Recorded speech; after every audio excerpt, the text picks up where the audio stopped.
Welcome to vlogging with Shweta. कसे आहात तुम्ही सगळे? आय होप की तुम्ही सगळे ठीक असाल। सो आज आहे संडे। काल मी केलेली होती एक रेसिपी जी ॲक्च्युली पंजाबी रेसिपी आहे, बट ती आमच्या घरी खूप सगळ्यांना आवडते। सो मी विचार केला की ही रेसिपी मी तुमच्यासोबत पण शेअर करावं। तर चला तर मग बघूया ही रेसिपी जी थंडी। सो ही आहे काळी उडद। सो आज आपण यानी बनवूया दाल मखनी। सो मी ही रात्रीच भिजू घातलेली आहे आणि याला 4-5 पाण्याने मी अगोदर धुवून घेतलेलं आहे। तर हे आहे मी कढईत पाणी घेतलेलं आहे आणि यामध्ये आपण याला शिजवूया मंद आचेवर आणि मीडियम आचेवर। मी याला कुकरमध्ये नाही शिजवत, कारण जर आपण असं कढईत शिजवलेलं ना तर याची टेस्ट ही वेगळीच वाटते कुकरपेक्षा। सो आता आपण याला उकळून घेऊया, छान शिजवून घेऊया। सो ही शिजत आलेली आहे आणि ही जी मधामधात फेस येतं ना तर हे आपण काढत राहायचं। जेव्हा आपण हे जे फेस साईडला येतं तर याच्याने टेस्ट अजून चांगली येईल जर तुम्ही हे काढत राहिलात तर।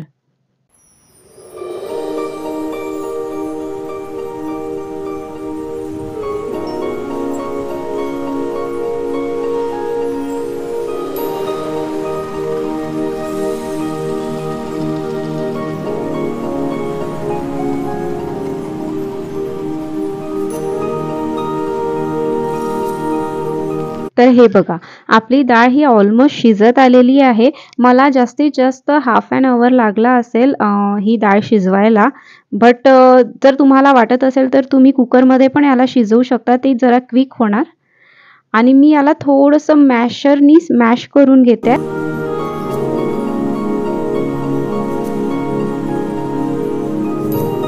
सो हे मी लगेच एक भांडे मी जमा करत नाही, त्यामुळे मी लगेच भांडे धुवून घेते। सो मला ना दाल मखनी सोबत जीरा राईस खूप आवडतो। सो मी इथे जीरा राईसची तयारी करून घेते आहे।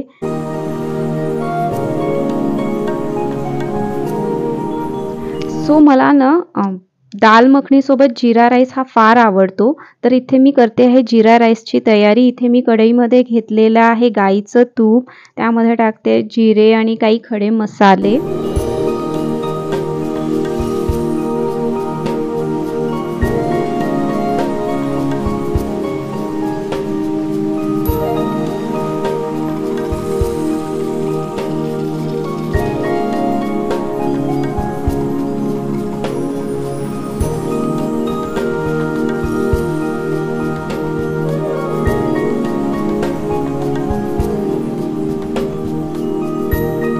सो आता आपण आपल्या रेसिपीकडे परत येऊया। तर मी इथे घेतले आहे काही लसणाचे तुकडे आणि अद्रक, आणि 2 ते 3 मी घेतले आहे लाल मिरच्या। याच्याने टेस्ट खूप छान येतो आणि याला करून घेतलेले आहे मी बारीक।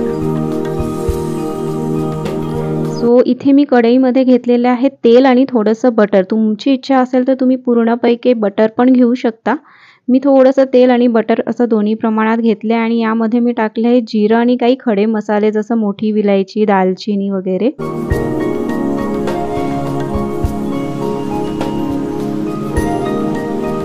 सो यामध्ये मी टाकले आहे अद्रक लसणची पेस्ट।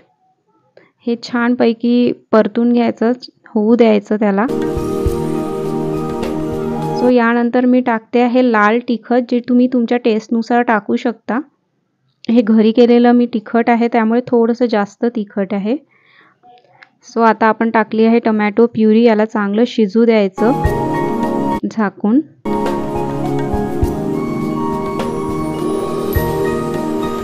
सो शिजत्या भाजीमध्ये ना नेहमी तुम्ही गरम पाणी यूज केलं ना तर बेटर असतं, त्यामुळे मी इकडे गरम पाणी करायला ठेवत आहे। सो इथे आपले टमाटर शिजलेले आहेत आणि यामध्ये आपण जी शिजलेली आपली डाळ आहे ती टाकतो आहे।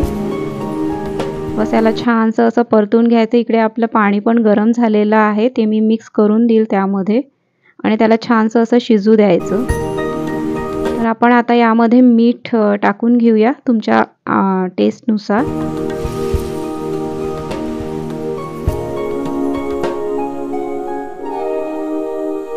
सो 10-15 मिनिटं शिजवल्यानंतर आपली दाल मखनी छान शिजलेली आहे। तर आता आपण यामध्ये टाकून देऊया कसुरी मेथी। छान क्रश करून टाकूया.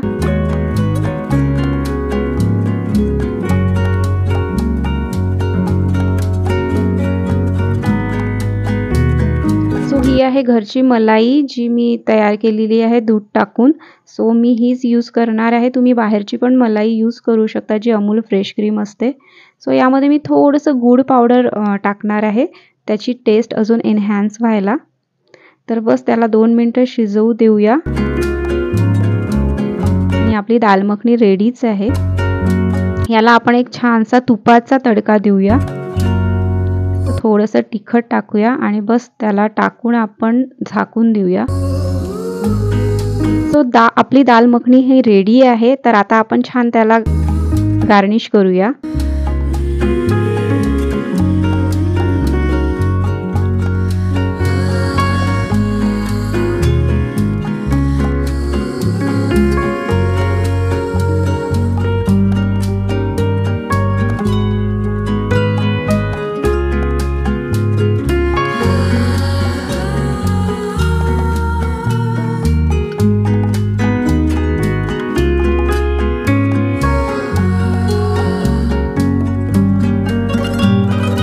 ही दाल मखनी मी सर्वात प्रथम अद्वैयाला सर्व करणार आहे आणि आपण त्याच्याकडून जाणून घेऊया की त्याला ही कशी वाटली, कारण त्याला पण ही रेसिपी खूप आवडते.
झाली आहे आजची रेसिपी. आय होप की तुम्हाला आजची रेसिपी आवडली असेल आणि जर आवडली असेल तर प्लीज मला कमेंटनी नक्की कळवा की तुम्हाला ही रेसिपी कशी वाटली आणि तुम्ही पण नक्की घरी ही करून बघा. हिवाळ्याचे दिवस आहे आणि हिवाळ्यामध्ये ही रेसिपी खरंच खूप छान वाटते. सो अद्वैयाला तर ही खूप आवडली आणि आम्हा सगळ्यांना पण यावेळेस खूप आवडली.